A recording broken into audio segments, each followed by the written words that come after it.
Hi there, back again for part 3, countertop for master closet. Hi again, I'm back. While you were gone, I went ahead and finished gluing up roughly half of the boards. I just want to show you kind of what happens when you do not tongue and groove and when you do not use a nail surface underneath. Okay, what things you're gonna have to deal with, and it's a little trick that I use, and let's show you a little closer. Okay, so remember again, on the outside here, this is just a straight edge, and then this is just straight edge. It's not a part of the countertop. All right, so real quick, if you're looking at some little pieces, little strips I cut, and I use these specifically for this particular project, just to nail this board down, and then in this particular thing, subfloor. And I don't really care if the nail goes in subfloor or not. I'm just using it to stop these boards from curling up, because when you clamp like I have, it causes pressure, and then it will cause a board to buckle in a way, okay, and maybe curl up, and you don't want that to happen. So what I went ahead and done is, anywhere I either seen it happening, I went through and took these little pieces of wood and shot my nail through that wood, through this board in the subfloor. And then again, that's going to allow me just to basically, I don't have to dig the nail out of my good surface, because it's in this surface that I'm ready to pull up. So good chance I can just take this, pry it up, and all the nails are going to come with it. If not, say the nails stay in there, it's gonna, the nail heads are already gonna be dug out of the board. I mean, they're gonna be sticking out of the board about a quarter inch or so. So I'll have easy access to pull them out. Second thing is, this, you only want to do that trick when you're dealing with a surface like we're dealing with tonight. A salvage floor, a pallet floor, something of that nature, because you don't want to put nail holes through a good surface, right? So I only do certain things like this for projects that really it's okay to do on, and it is okay. So we're not looking for perfection, because I guess that is the new in thing.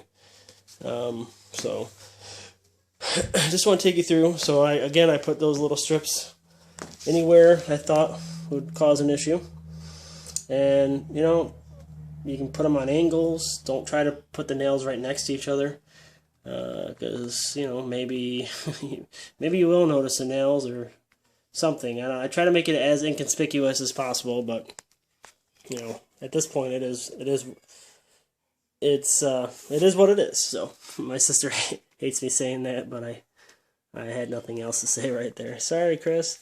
All right, so basically, right now, what we're ready to do is take the clamps off. I left them there for purposes just so you could see where we're at. In the meantime, I followed the same practice, and I went ahead and nailed this surface, this straight edge, to the floor, because guess what?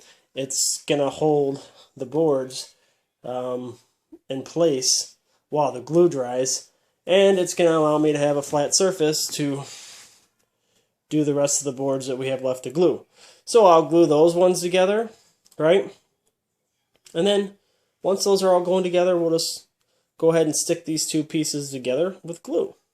Or maybe I'll just move both pieces over to the house as two individual pieces, set them onto the surface, and then glue it there. Probably is actually what's going to happen, because it's getting late, and I wanted to try to get this thing over there tomorrow. So that's where we're at. I'm going to go ahead and start unclamping just so you can see. And again, this is definitely a DIY project, or if you are just looking for different ways to do things. In this case, maybe you're cheap and you don't want to pay another blank dollars to have an underlayment under this, because you're already going to have a countertop, right? And so now I'm going to add another quarter inch or half inch piece of wood, or whatever it is you're going to go buy, and you're going to spend more money.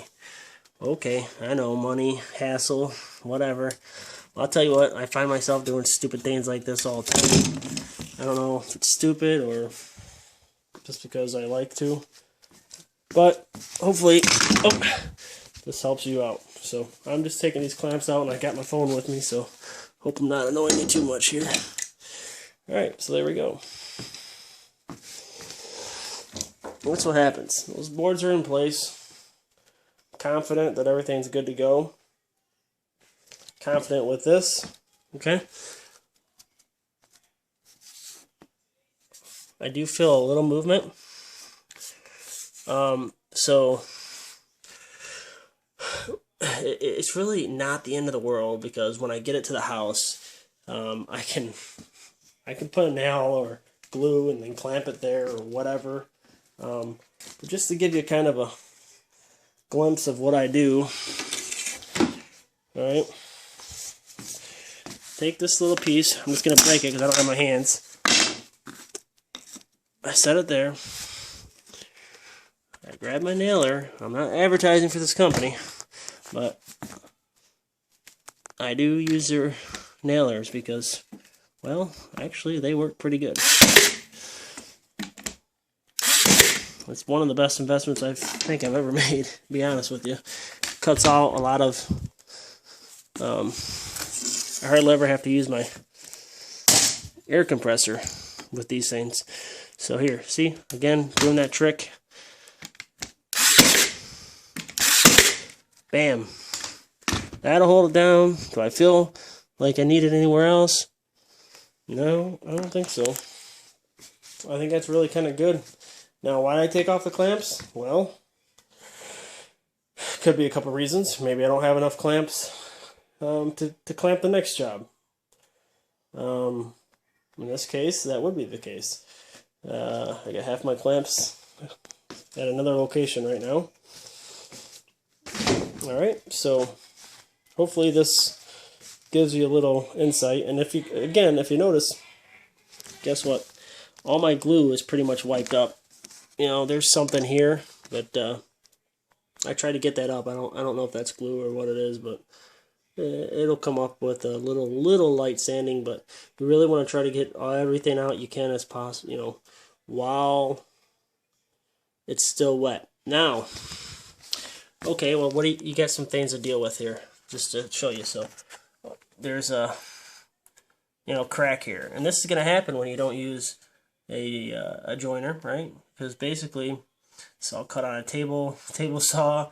You know, some of these things I didn't, I think I left a rough edge on this because I didn't feel like it really mattered because of the project I was doing. So basically what I'll do is I'll throw some glue on there.